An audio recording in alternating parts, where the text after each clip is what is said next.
Bienvenidos a Ebullición Mental, psicología al alcance de todos.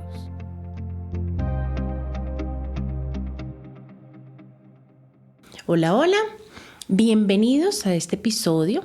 Hemos venido haciendo un ciclo sobre pensamiento crítico, argumentación, idiomas, muchas cosas que son interesantes para el ser humano y que hacen la vida también más fácil. Es decir, cuando yo hago una buena argumentación seguramente tengo menos aclaraciones que tengo que hacer después y menos debates y demás. A mí me ocurre algo con frecuencia y es que cuando yo trabajo con los estudiantes en la universidad, yo hago acuerdos en la primera sesión y muy pocas veces a lo largo del proceso tengo detractores o que no les parece o ese tipo de cosas. Y yo no veo eso en muchos compañeros que me dicen, es que los estudiantes son cansones, es que molestan por todo, es que se quejan por todo. Y no es mi experiencia. Yo me he detenido a pensar un poco sobre eso y cuando hago la indagación descubro personas que claramente no son muy cuidadosas en el momento de lo que solicitan, no se hace un acuerdo explícito, argumentan algo así como porque yo soy el profesor y porque sí, porque a mí se me ocurrió y ya, y no el sentido de por qué los ejercicios que se están dejando en clase, toman decisiones arbitrarias y hacen a veces unas valoraciones que no tienen mucho sentido y queda con la sensación de por qué lo hizo así. Es decir, digamos que esta forma le va a traer muchos conflictos, pero es pues porque así le parece. Y a medida que ha pasado los años he sido como mucho más cuidadosa de explicar por qué algo, de dónde viene, cuál es la utilidad, por qué esa fecha, por qué en ese momento. Y yo realmente, yo lo digo y le digo alguna inquietud y todos, no, profe, listo, de una. Y yo puedo empezar y después tengo clases súper fáciles ya en los temas de tratos y de conflictos que se tenga. Entonces todos estos temas tienen una utilidad práctica en mi día a día, con mi pareja, con mi familia, con ese tipo de cosas y lo que ya hablamos de idiomas que tiene una importancia valiosa. Este ciclo está siendo acompañado por nuestro profe Paulo César Sepúlveda, quien está hoy con nosotros y hoy vamos a hablar de algo que ya anunció en el capítulo anterior, por lo tanto, si no has escuchado el anterior, por favor ve a él para que puedas llegar a este con la información que ya se dio allí y vamos a hablar de pensamiento crítico. Mirar qué es, cuáles son esos pasos, cómo fortalezco esa habilidad en mí para lo que viene. Yo hace muchos años dicté una materia que se llamaba Procesos Cognitivos Superiores en la universidad y uno de los procesos cognitivos superiores se llama pensamiento crítico. Entonces nos preguntábamos en clase en un debate que hicimos, ¿por qué nos cuesta tanto tener un pensamiento crítico? Y veíamos que pues muchas veces desde niños no se nos enseña a tener un pensamiento crítico. Entonces se le dice al niño, es que tiene que hacerlo de esta manera y no de otra. ¿Por qué? Porque sí, porque toca. Y el que tiene una idea distinta es regañado, es mal evaluado, se burlan, ese tipo de cosas porque tiene que ser. Yo me acuerdo que con el colega que yo hago ecoterapia, él cuando era pequeñito le mandaron dibujar el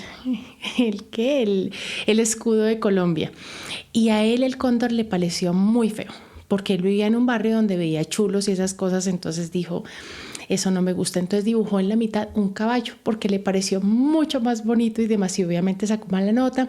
Citaron a la mamá, fue un verdadero problema porque lo había hecho, pero nunca le preguntaron a él por qué lo hizo y él lo que no quería era dibujar a los animales que se comen a otros y que comen basura y que comen esas cosas. Decía, como algo en algo tan importante que es el escudo de Colombia voy a colocar eso, porque él no sabe que los cóndores existían y pues lo vio muy parecido y dijo negro, chulo, cóndor, la misma cosa y terminó dibujando un caballo porque él sí veía a los caballos en las películas y le parecían que eran mágicos, que ayudaban a los seres humanos, que los transportaban, que se podían hacer deportes, que eran majestuosos, que era... Entonces le parecía, dijo, eso sí representa mejor a Colombia. Pero nunca lo vimos porque claramente la respuesta es no. Entonces cuando yo les di a ellas una guía de pensamiento, desarrollar el pensamiento crítico para niños para que lo hicieran con sus hijos y con ellas, y después, semanas después de aplicación me dijeron, profe, está siendo muy difícil eso que nos pediste, porque antes yo le decía a mi hijo, te bañas y ya porque yo soy tu mamá y te lo digo, y ahora con lo que nos estás enseñando, es decir, por qué es importante bañarse, por qué el aseo es importante, por qué en este horario y no en otro. Me dijo, entonces todo se volvió un debate. Entonces ahora Ya no se puede tomar la decisión así porque sí, sino entonces toca explicar y toca un poconón de cosas. Eso me cuesta mucho trabajo, profe. Yo no sé si hice bien o no, porque antes era más fácil la crianza con la amenaza, con el grito, con el regaño, con el castigo, con lo que sea, y no con un debate para que la persona entienda por qué está tomando cada decisión y cómo se hace el desarrollo de pensamiento. Entonces no estaban muy convencidas, ojalá que hoy en día lo estén, porque eso fue hace muchos años, pero cómo vamos formando en nosotros esa habilidad de pensar de manera distinta. Bienvenido, Paulo, gracias por estar con nosotros. Hola, Erika, y muchas gracias por la bienvenida y un saludo a toda tu audiencia. Muchas gracias. Empecemos, pongámonos en materia. ¿Qué es pensamiento crítico? Bueno, hay varias definiciones, obviamente, porque este fue un concepto que la gente empezó a utilizar sin haberlo formalizado académicamente. Hay un estudio que fue como el núcleo de sentémonos a pensar qué es pensamiento crítico, que es el reporte de Delphi en Estados Unidos, porque se hablaba mucho de tener pensamiento crítico, pero no de qué era, y mucho menos de cómo se enseña y qué se va a evaluar. Entonces este reporte surgió a partir de la necesidad en Estados Unidos de evaluar pensamiento crítico, pero que definir qué es lo que se va a evaluar, y entonces eso, haciendo ingeniería inversa, tendría que definir qué es lo que se va a enseñar, ¿cierto? Partiendo del qué queremos que los estudiantes desarrollen. Entonces allí salieron pues varias corrientes. Hoy te podría decir que el pensamiento crítico es una habilidad que tenemos para evaluar el propio pensamiento con el fin de mejorarlo, ¿sí? Claro, en el curso que yo doy, yo muestro esta definición, pero yo no la enfatizo ni profundizo mucho hacia allí porque pues, son las decisiones de tipo teórico y de fundamentación pedagógica y psicológica, sino que yo me oriento más en, bueno, ¿y cómo lo vamos a hacer? ¿Sí? Y ahí es cuando yo digo, bueno, el pensamiento crítico nos permite tener una postura frente a un tema, que es el insumo sine qua non para tener una reacción informada frente a ese tema. Entonces a mí me gusta mostrarlo así porque pues, es un curso de 10 horas, no tenemos tiempo de explorar todo. Pero en últimas se basa en, el pensamiento crítico son unas habilidades mentales. Lo malo es que esas habilidades de tipo cognitivo no responden a ciertos escenarios en los que no es cognitivo lo que se está discutiendo, sino es de tipo valorativo. Entonces, una segunda revisión del informe llevó a decir, el pensamiento crítico no solamente son las habilidades, sino la disposición de usarlas. Y eso es súper clave, porque mucha gente tiene habilidades de pensamiento crítico, pero arbitrariamente decide no hacerlas. Pensemos en los que tienen campañas de desinformación, los que las crean, los que las difunden sabiendo que son noticias falsas. Esas personas probablemente tienen las habilidades. Simplemente deciden no hacerlas porque su motivación es diferente. Lo malo de esto, de separarlas, es decir, bueno, aparentemente el pensamiento crítico no tiene nada que ver con elementos de tipo ético o de tipo valorativo. Y hubo una discusión bastante compleja frente a esto porque si se aceptaba que el pensamiento crítico podía depender de elementos culturales, entonces el pensamiento crítico aquí era sí, pero allá era no, o sea, allá no se tenía. Y eso era problemático sobre todo en sociedades tan pluriculturales como los Estados Unidos, ¿no? Pero si no se aceptaba eso, entonces no era contradictorio que alguien tuviera pensamiento crítico, pero también tuviera conductas que fueran dañinas hacia los demás. Entonces, al final el debate lo ganó la segunda postura y decir, sí, se puede tener pensamiento crítico, pero y al mismo tiempo hacerle daño a otros o utilizar esto para sembrar dudas, pero entonces separando que además de las habilidades se requiere la disposición de usarlas. Bueno, pero esta no me parece tan chévere, esto que dices de la conclusión, porque yo creo que tener el pensamiento crítico lo que ayuda es a tener decisiones informadas y tomar las mejores decisiones para lo propio, pero claramente también para las otras personas para hacerlo, porque ¿para qué tengo un pensamiento crítico si lo que voy a querer hacer es, claro, no sé, manipular, dañar? O sea, entiendo el sentido de lo que dicen, sí se puede las dos cosas, creo que sí se puede, pero yo creo que lo ideal no sería. Claro, a lo que yo me refiero es que el debate que se dio planteaba esos escenarios extremos en donde decía, bueno, ¿y qué pasa aquí? ¿Sí? Hay situaciones que pueden ser aceptadas por una cultura pero no por otra. Y en ese caso, el pensamiento crítico que esté alineado con una cultura estaría ya rechazando como equivocada la otra, Ok. sin que la otra, Ya sin que la otra entendí. sea per se equivocada, simplemente es válido allá. Sí. ¿Cierto? Y eso sucede en muchas cosas, en temas de género, en temas de alimentación, en temas de prácticas religiosas, en temas políticos. Digamos que hay miradas diferentes, ya lo entendí desde ahí, Exacto. ya. Claro, lo que pasa es que para plantear el debate, pues llevaban al extremo. ¿Sí? Es decir, bueno, ¿y qué pasa cuando alguien tiene estas habilidades, pero las usa, por ejemplo, para justificar que en Estados Unidos, ¿no? Vamos a justificar que hay una guerra o vamos a enviar tropas a este país? ¿Sí? Porque, bueno, pues en escenarios así de extremos fue que se encontraron las diferencias entre diferentes posturas de pensamiento crítico y que permitió llegar como a una postura central, que es la que ya se empezó a usar Ok, muy bien. Profe, ¿y cómo haríamos entonces para ayudar a que las personas puedan tener el desarrollo del pensamiento crítico? ¿Cómo lo manejamos? Si somos padres de familia, si somos docentes, si lo queremos hacer en nuestro día a día, porque a veces no es para otros, sino en lo propio, ¿cómo hacemos para desarrollarlo? Bueno, con el tema de pensamiento crítico pasa mucho como con los ensayos en la universidad, que a los estudiantes de primer semestre les dicen, escriban un ensayo y ese es el trabajo. O en el colegio, escriban un ensayo. Pero muchas veces no se le ha dicho a un estudiante qué es un ensayo y mucho menos cómo se escribe un ensayo. Es más, probablemente no ha leído muchos ensayos para tener modelos en los cuales basarse. Entonces ese es un tipo de actividad que está muy enfocado en el resultado, desconociendo que hay un proceso muy largo, ¿no? Y en el caso de pensamiento crítico, el proceso es muy, muy largo y comienza con la lectura elemental básica, la lectura literal, quizá avanzando un poquito en bachillerato hacia la lectura inferencial. ¿Y cuál es el problema de esto? Que si yo no soy capaz de comprender un texto, incluso en lo más básico, en algunos términos que no soy capaz de decodificar, o entendiendo que ese texto fue escrito en un contexto muy preciso, diferente al actual, por ejemplo, o para un público muy concreto, diferente al público al que pertenezco yo no podría entender la razón del propio texto y por lo tanto no podría hacer un ensayo sobre ese tema basándome en ese texto. Entonces yo describo, bueno, yo no, en el curso describimos el pensamiento crítico como una serie de pasos largos que al final, el punto de llegada es las reacciones informadas y sustentadas sobre diferentes temas, diferentes textos, diferentes contenidos. Y el problema es que nos estamos enfocando mucho en el final.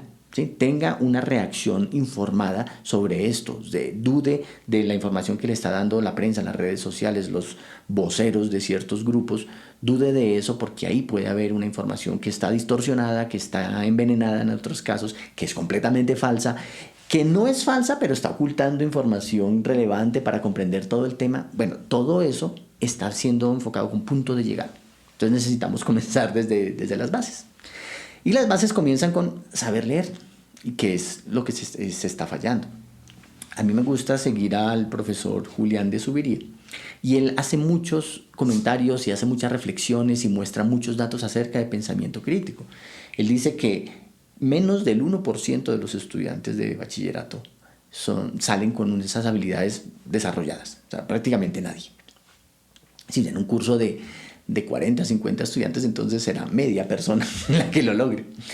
Pero claro, probablemente porque no han hecho el paso anterior, ¿no? Que es el de búsqueda de saber identificar una tesis o un argumento en un texto, el ejercicio que hicimos en el trabajo. Exactamente este texto de que me quiere convencer. Y muchas veces es porque el propio texto es malo. Nosotros hemos encontrado columnas que uno dice, pero esta persona se sentó a desvariar y sacó 500 palabras.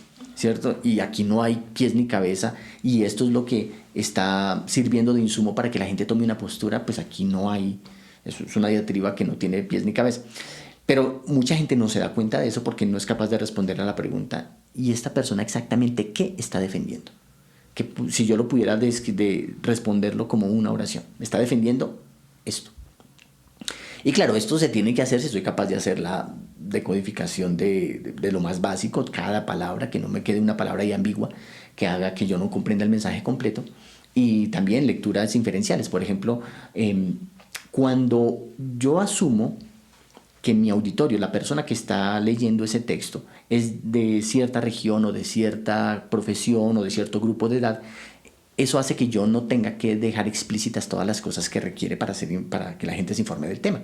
Es decir, un texto sobre política colombiana dirigido a colombianos no menciona todas las personas involucradas o los eventos. Por eso, si una persona de otro país lo lee, quizá no va a comprender completamente. Esa persona sí necesita todo. Entonces, el tener en cuenta a quién fue dirigido ese texto, a la larga son muchos elementos y todos tienen un papel para jugar allí. Sin ellos yo no puedo decir tengo un pensamiento crítico claro sobre este tema porque pues no hay información en la cual basarme. Ok, mi profe, o sea que si te entiendo bien, digamos, los primeros pasos sería uno, mirar cuál es el objetivo de lo que la otra persona pretende comunicar, no necesariamente en texto, sino también puede ser en palabras, a veces como cuál es el sentido de qué es lo que está diciendo. El segundo, hacer una lectura informada del asunto y como investigar, como mirar, como revisar, como profundizar para poder saber un poco más del tema y no entrar en lo mismo que entraría la persona que lo dice desinformando, sino yo también tomarme el tiempo de ir y documentarme y revisar. ¿Qué más pasos tendría? Bueno, te los voy a decir rápidamente porque es muy extenso, pero sí, rápidamente el primer paso es la comprensión literal del texto. Inferencia. Si no comprendo el texto no voy a poder tener una reacción frente a él. Uh-huh. El segundo es lo que hicimos en el curso de identificar tesis, argumentos, de validación de argumentos y ser capaz de decir este argumento no tiene validez por el ejercicio que hemos hecho de verificar garantía, respaldo, todo lo que vimos allí. El tercero sería ser capaz de identificar el contexto, si hay matices, si hay salvedades, si hay excepciones de eso que se está viendo. Por ejemplo, si hoy vemos un texto que hable sobre COVID y nos obliga a salir a la calle con las medidas de prevención que fueron válidas hace 3 años, pero yo lo leo hoy y digo, caramba, toca volver a hacer todo esto, es porque estoy omitiendo que eso fue un texto creado hace 3 años. Yo puedo convencerme al final de cosas que ya son falsas o que ya fueron demostradas que no serían necesarias. Y a veces eso no se tiene en cuenta. Entonces, identificar ese tipo de contextos. El cuarto paso sería hacer lectura intertextual. Es decir, listo, yo voy a leer este texto, pero voy a enfrentarlo a un texto que defienda la tesis opuesta, al texto de un contradictor. Y voy a ver si las afirmaciones que están allí se sostienen cuando hay un contradictor, o puede ser un caso especial en el que 2 textos tienen cada uno por su lado razón en lo que están diciendo y ninguno invalida al otro. Recuerda este ejemplo de un texto que estaba a favor del abolicionismo de la prostitución, que decía: la prostitución no puede desligarse de la trata de personas, y eso está demostrado por unos estudios, ¿sí? Y había un texto a favor de la regulación que decía: la trata de personas es mínima y no representa la mayoría del trabajo sexual. Y con cada una de esas afirmaciones, pues un texto trataba de contradecir al otro y de vencer ese pequeño debate. Cuando uno analizaba cómo estaba redactado eso, podía uno decir, las dos pueden ser ciertas. Puede ser cierto que la prostitución no se desligue de la trata de personas porque en todos los escenarios se puede dar. Y puede ser cierto que eso no sea el universo total uh-huh. Y que de hecho sea una muestra muy pequeña. Ahora, cada uno de los textos está tratando de invalidar la postura opuesta, pero a través de una información o de unas oraciones que no son completamente inválidas. Hacer ese tipo de análisis sería como el cuarto paso. Vamos a hacer intertextualidad con textos que se opongan. El quinto paso sería, bueno, vamos a salirnos del texto. Hasta aquí, hasta el momento, hemos estado solo en el texto. El quinto sería, bueno, vamos a considerar el autor, ¿sí? Hay el autor que puede tener un prestigio, porque tú sabes que si ves 2 noticias que tratan el mismo tema, a veces tú dices, yo prefiero leer la de este autor, la de este medio, ¿sí? Uh-huh. ¿Por qué? Porque el otro puede tener un largo historial de ser muy sesgado, de tener noticias falsas, de armar escándalos, y yo no quisiera. Yo siempre muestro este ejemplo con la NASA, porque la NASA es una entidad que tiene mucho prestigio y que ese prestigio lo ha logrado conservar a pesar de que cambie el gobierno nacional allá en Estados Unidos, a pesar de que haya algunos cambios estructurales o tecnológicos. Bueno, la NASA se mantiene con ese prestigio tan alto que mucha gente dice, es que lo dijo la NASA y ya eso es suficiente. Eso es palabra de Dios. Claro, la NASA dice, va a haber un eclipse de sol el próximo o este año aquí en Colombia y va a pasar por la Tatacoa y va a ser anular y va a ser hasta ahora. Y podemos darlo por hecho, ¿sí? Pero porque confiamos en él, no caemos en un argumento de autoridad inválido, ¿no? Sino completamente válido. Pero hay gente que va a replicar ese texto. ¿cierto? Y por ejemplo, que lo haga un portal de astrología. Es decir, mira, que va a haber un eclipse y esto significa tal y tal cosas en tu vida, porque así es el lenguaje. Entonces tú podrías decir, están hablando del mismo evento, están diciendo cuándo va a ocurrir, pero a un texto se le puede creer más que al otro a partir de cómo yo también concibo qué es válido para mí, qué tipo de cosas yo acepto válidas. Entonces ese se llama, cuando yo hablo del prestigio del autor, se llama el ethos, un enfoque persuasivo, en el que yo apoyo, o una de las razones para que mis lectores se convenzan de eso es que lo dice tal persona y esa está reconocida, no solamente como autoridad en el tema, sino como una persona que no miente, que no envenena el discurso, que no hace trampas de ese tipo argumentativas. Luego hay que ver el auditorio, es decir, el texto está creado para un público concreto. En periódicos de circulación nacional, como El Tiempo, El Espectador, pues el auditorio es toda la población, ¿cierto? Pero hay portales que tienen muy, muy identificado su público, ¿sí? Y entonces a esos portales puede ser que el lenguaje cambie o se omita cierta información porque el autor quiere que su público no la conozca o porque supone que ya la conoce y entonces no necesita mencionarla. Y esto puede cambiar mucho, incluso aun si la tesis y los argumentos son los mismos. Piensa, por ejemplo, si yo soy un activista ateo y yo voy a hacer una exposición en un congreso de ateísmo, digámoslo así, pues yo asumo que mi auditorio ya conoce algunas cosas y no necesito replicarlas. Muy diferente si yo voy con ese mismo texto a un debate contra una contraparte que no sea atea, que sea muy religiosa, ¿sí? O bueno, ese es un caso en el que mi tesis es la misma, el argumento es lo mismo, pero el auditorio me hace cambiar incluso la manera en la que yo lo desarrollo. Entonces, tengo que entrar a defenderme, a explicar por qué no, a validarlo con otros estudios para poder decir por qué lo que yo estoy pensando. En el otro caso, pues ya. Exacto. Recientemente nosotros nos vimos una película, no era creo que una serie, en donde invitaban a un congreso donde estaban todos los asesinos seriales y un poco no de gente, y pues invitaban a los para que contaran sus técnicas y su forma, y todo el mundo le parecía perfecto, y yo veía eso y yo decía, pero ¿qué es esto tan horrible? ¿Cómo así que hay 3,000 personas ahí listas a escuchar cómo matan cómo le sacan los ojos, cómo no sé qué? Y habían unos que eran como los prestigiosos, ¿no? Como, wow, esto mejor dicho, viene fulano, mejor dicho, es nuestro invitado especial, wow. Y yo decía, o sea, ¿cómo es esto? Pero pues seguramente yo sí les parecía, además utilizaban palabras técnicas asociadas a su oficio, ¿no? Entonces claro. Era como asesinos seriales y entonces se premian por eso, ¿no? ¿Qué es esto? Sí, ¿no? Y fíjate, por ejemplo, cuando nosotros leímos aquellos textos de abolición de la prostitución, ahí entra no solamente la prostitución per se, sino otras conductas, por ejemplo, la maternidad subrogada. Y a veces los textos que la defienden, ¿sí? Pues también la gente dice, bueno, están como asociándose, están alineándose con ciertas emociones, están alineándose con ciertos datos y estadísticas. Parece un texto muy sólido, ¿cierto? Desde esa perspectiva. Entonces, el ejercicio aquí es enfrentémoslos, ¿sí? Enfrentémoslos y allí sí ya podemos verificar si afirmaciones en cada uno de los dos textos sobre el mismo tema pueden coexistir, si el hecho que una sea cierta automáticamente hace la otra falsa, si puede ser que las dos sean ciertas pero bajo determinados contextos, o si pueden ser las dos falsas. Todo ese análisis, bueno, ese es el previo que habíamos visto. Y con el auditorio se refería, si el lector de mi columna es ¿qué tipo de información puedo omitir, tengo que omitir, o necesito exponer, o estoy forzado a exponer? Uh-huh. Y finalmente, después de esto, sí vienen las propias habilidades de pensamiento crítico, pues que son también muy extensas, no las vamos a desarrollar todas aquí, pero ese sí ya vamos a tratar de tener postura informada sobre el texto y reacción sobre esa postura. Ok, te entiendo.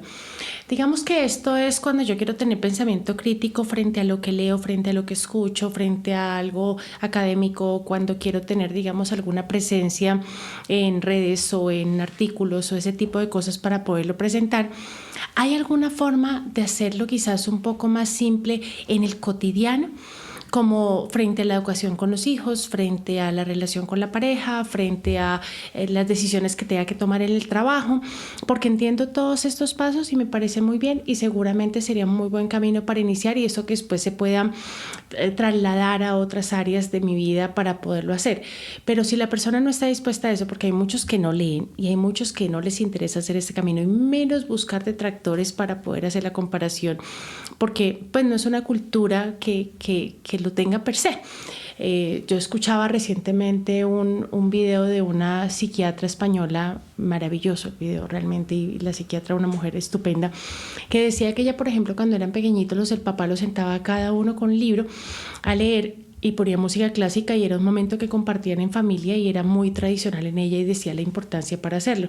Yo me pregunto cuántas familias colombianas hoy en día se sientan cada uno con su libro y ponen música clásica para leer. Seguramente habrán muy pocas familias las que tengan ese tipo de prácticas. Entonces es posible que todos los pasos pues busquen abreviarlos o lo inicien y después pierdan como el entusiasmo de hacerlo. ¿Hay alguna forma quizás un poco más simple en el cotidiano?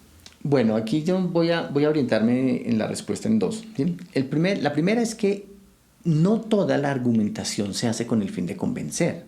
Y hay una en la que tú debes ser una experta, que es la argumentación para superar una diferencia, para superar un problema. Es decir, cuando tú estás en una terapia de pareja que se está divorciando, ese ya no es el escenario de convencer a la contraparte de nada. Eso ya se hizo, ya se intentó, funcionó o no funcionó. Estamos en una nueva etapa en la que dice, bueno, necesitamos llegar a un acuerdo sobre la potestad de los hijos o sobre las finanzas, ¿no? La separación de bienes. Entonces, es una argumentación, sí, pero ya el objetivo es, vamos a lograr un acuerdo el mejor posible y lo más rápido que se pueda. Y en ese más rápido que se pueda, puede ser que alguna de la parte dice, yo sé que tengo la razón, pero con tal de salir de esto rápido, soy capaz de concederlo. ¿Cierto? Entonces fíjate que es una argumentación muy diferente a la que vimos en los cursos, porque es un enfoque diferente que para quien esté interesado en saberlo se llama pragmadialéctica, pero ahí la idea no es, no voy a tratar de convencer de nada, entonces la validación de argumentos no tiene la misma función, ¿sí? Mirar la subargumentación que nosotros vimos hasta llegar a ciertos datos, el respaldo de esos datos no se maneja igual. No, y en consulta te lo dicen, decir como...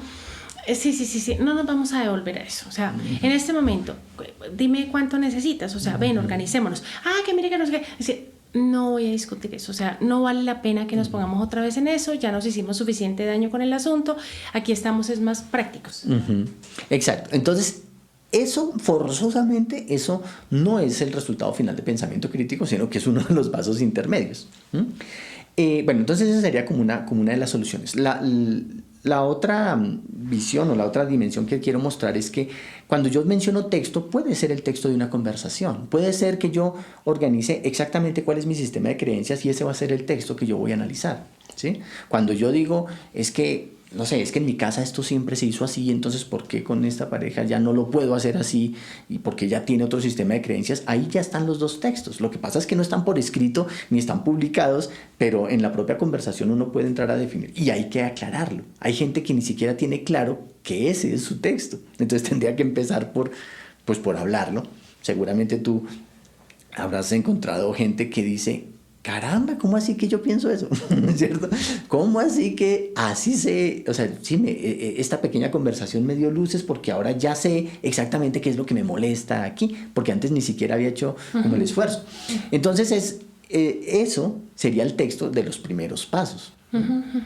Y claro, la contraparte, la que vimos en el curso es, bueno, vamos a ver si las dos pueden coexistir como ciertas, o si el hecho que una sea cierta forzosamente hace la otra inválida, que es como nosotros queremos pensar. Nosotros tendemos a decir que como esto es cierto, lo que yo pienso en mi cabeza, por lo tanto la contraparte está equivocada. ¿Cierto? Ese es el esquema que tengo en mi mente. Pero muchas veces, como con el ejemplo que te acabé de dar, puede ser que la contraparte también tenga razón, ¿cierto? Simplemente estoy suponiendo una oposición que en realidad no existe. Esa es una falacia, la de la conclusión irrelevante, precisamente por asumir como completamente contradictorio una oposición que no lo es. Entonces, en el día a día diría, bueno, ante todo hay que tener muy claro cuál es el propio texto, ¿sí? Y si la personas a veces no lo tienen claro, pues no sé si quizá escribirlo para darle orden a la idea puede dejar muy claro exactamente qué es lo que pienso, qué es lo que me molesta, qué es lo que estoy en condiciones de ceder y qué es lo que yo jamás voy a conceder, ¿sí? Para que la contraparte tal vez haga un ejercicio similar y sea más fácil. Supongo que eso es lo que vienen haciendo muchos en la terapia contigo, ¿no? Tratar de ponerle por muy claro eso. Bueno, pues te agradezco mucho por todo lo que nos presentaste, por todo lo que nos compartiste. Ya se dieron cuenta, digamos, todas las aristas que todos estos temas pueden tener en beneficio a nuestro día a día, ya sea desde el mundo laboral, o desde el mundo académico, desde el mundo de la familia, desde el mundo de la pareja, porque no son temas ajenos. Realmente es como si nosotros ya trajéramos un kit cerebral que nos permite hacer muchas cosas y yo decido cómo lo utilizo. Como si tuviera un super carro y lo utilizo de cierta manera. Hay personas, por ejemplo, que tienen unos super teléfonos y solamente lo utilizan para llamar y ya. Y cuando la familia le ve el celular, pero mira que puedo hacer esto. Ay, no, eso. Dejémoslo así es nuestro cerebro. Realmente podemos decidir cómo lo queremos utilizar en beneficio de nosotros, pero creo que sí tenemos algunos temas claros de confrontar, de revisar, de tomar decisiones de manera informada, de no ser tan ligeros en ese tipo de cosas que facilitaría nuestra vida. Muchas gracias por estar con nosotros. Muy buena analogía. Permíteme usarla después. Está muy chévere. Muchas gracias por la invitación. Espero que el tema haya sido de agrado. Bueno, gracias. Bueno, recuerden que nos encuentran en nuestras redes sociales. Estamos en Instagram, Facebook, Twitter, LinkedIn, YouTube, TikTok y nos encuentran como Ebullición Psico o en nuestra página web www.ebullición.com.co. Ebullición Mental es posible gracias a nuestra directora general, Erika Marcela Rojas, Community Manager, Laura Rincón, producción, edición y mezcla de audio, Juan Pablo Guerrero y Catalina Pardo, música original por Juan Pablo Guerrero, diseñadora Paula Casallas.